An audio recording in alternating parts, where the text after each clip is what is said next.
Morning সবাইকে। ঘুম থেকে উঠেই এইটুকু সবুজ দেখে আমার দিনটা শুরু হয়।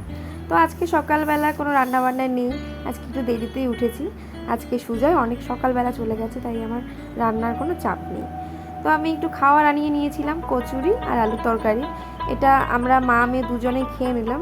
তারপর দেখছি লাড্ডু আবার ঘুমিয়ে পড়লো। তোর ঘুমটা পুরো ক্লিয়ার হয়নি। তারপর আমি মায়ের বিছানাটা একটু গুছিয়ে আর কালকে জামা কাপড়গুলো শুকোতে দিয়েছিলাম, ওগুলোই তুলে রাখলাম।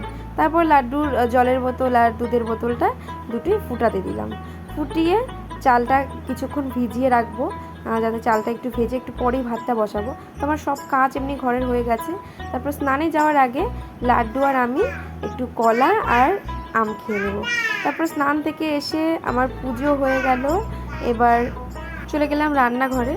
যেহেতু আজকে সকালে রান্না করিনি, এখন দুপুরবেলা মা আর আমি খাবো, তাই একটু পটল আর আলু নিয়েছি আর 4 পিস মাছ ভেজে নিয়েছি। এটা দিয়ে একটু মাছের ঝোল করে খাবো।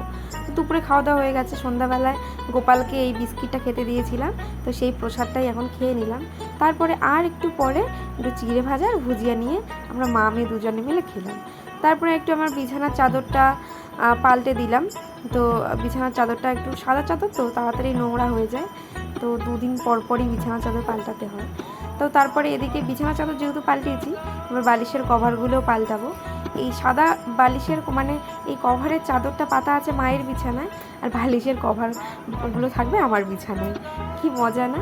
তো তারপরে আমি রাতে রান্না করলাম পটল আলু চিংড়ি মাছ দিয়ে তরকারি, আর সাথে একটু শসা কেটে নিয়েছিলাম, আর লাড্ডুর জন্য একটা ডিম সিদ্ধ দিয়ে দিয়েছিলাম।